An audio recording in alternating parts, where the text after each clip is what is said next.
Conficulture, 6e épisode, le meilleur de la création culturelle, des initiatives et autres rendez-vous intéressants glanés par la rédaction de Télérama en mode confiné.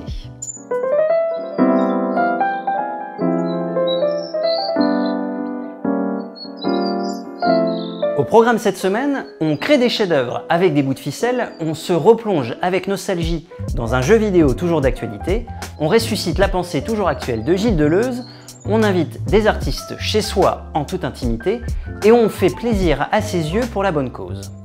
Tous les liens sont évidemment compilés sous la vidéo, n'hésitez pas à cliquer et à vous abonner à notre chaîne YouTube. Les musées sont fermés mais pas la créativité. Vous avez peut-être vu jaillir sur les réseaux sociaux des copies d'œuvres d'art faites à la main chez soi, accompagnées du hashtag Art en quarantaine. Le principe est tout simple, singer une peinture ou une sculpture avec les moyens du bord, seul ou en famille, pour être au plus proche de l'œuvre originale. Un grand concours photo se tient en ce moment même sur les réseaux sociaux. Lancé originellement aux Pays-Bas, il se décline aussi en France, en partenariat notamment avec Télérama. Sautez sur vos balais, vos vieux draps et vos corbeilles de fruits pour reproduire les chefs-d'œuvre de Van Gogh, David ou Rembrandt. Vous avez jusqu'au 25 mai pour réaliser vos propres œuvres et les publier sur les réseaux sociaux pour gagner notamment des abonnements annuels dans des musées partenaires. À vous de jouer! En parlant de jeux, gamers et gameuses, pour beaucoup d'entre vous, c'est une sortie arrivée à pic durant ce confinement. Final Fantasy VII, monument du jeu vidéo sorti en 97, a été remis au goût et aux techniques du jour sous la forme d'un remake. Pour les nostalgiques des années 90, on replonge donc avec Cloud dans cette aventure spectaculaire et particulièrement chronophage. Mais qu'est-ce qui rend ou a rendu ce jeu aussi prenant? La chaîne YouTube Chronique Fiction, qui a l'habitude de disséquer le cinéma, s'attarde cette fois-ci sur Final Fantasy VII à travers la mort emblématique d'un de ses personnages, attention spoiler, Aerith. Le coroner, héros de cette chaîne, nous y explique qu'à l'époque, l'arrivée d'un peu plus de maturité dans le monde du jeu vidéo, de cinématiques plus travaillées et d'un scénario riche en rebondissements ont peut-être permis à certains et certaines de verser leur première larme, une manette à la main. Jamais une scène de mort n'avait été aussi bien orchestrée dans un jeu vidéo. La mort d'Aerith, c'est l'arrivée du cinéma dans le jeu vidéo. Une œuvre qui a marqué l'histoire du jeu vidéo et dont le remake a sans doute dû vous scotcher pas mal de temps au canapé. So keep your distance. Vous prendrez bien un petit cours de philosophie depuis ce fameux canapé? Confiné chez lui, le metteur en scène Robert Cantarella se filme en live face caméra et ressuscite la parole de Gilles Deleuze sur sa page Facebook.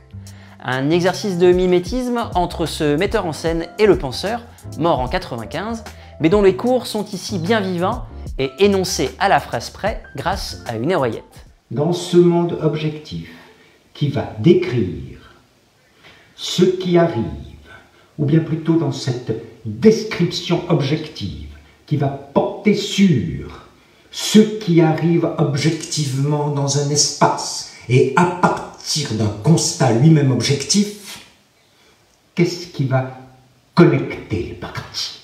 Faire le Gilles, comme le dit Cantarella, c'est une performance proche du happening confiné qui donne un corps et une actualité à la pensée de Deleuze. Ça fait du bien. Eh bien voilà, je suis profondément heureux de votre très grande gentillesse à m'avoir écouté. Si Deleuze nourrit nos esprits, laissons la musique nous nourrir l'âme. Arte Concert et l'équipe de Sourdes Oreilles s'attellent tous les jours à nous ramener des concerts à la maison. À 16h sur la page Facebook d'Arte Concert, faites entrer un artiste dans votre salon. Seul face caméra, instrument en main, ce sont Malik Djoudi, Yael Naïm, la violoncelliste Sonia Vider-Atherton, le duo Rodrigo et Gabriela ou le musicien brésilien Lucas Santana qui assure le spectacle. Il y en a vraiment pour tous les goûts, expérience intimiste assurée. So how will I know right from the start? How will I know healing my heart? Il y a plein d'autres ventes caritatives, caisses de dons et autres cagnottes à remplir bien utiles pour aider les personnels soignants et les travailleurs en première ligne face à la pandémie que nous traversons. La société de distribution new-yorkaise A24, bijou du cinéma indépendant américain, met aux enchères quelques-uns des plus beaux accessoires de ses films. le phare de The Lighthouse, la planche de skate de mid-90s, le pendentif bling bling d'Uncut James ou la superbe robe en fleurs tirée de Midsommar. Tout ceci est vendu à des prix mirobolants, avouons-le, au profit des hôpitaux, pompiers ou banques alimentaires de New York. Si c'est votre anniversaire durant le confinement, c'est peut-être le moment de craquer.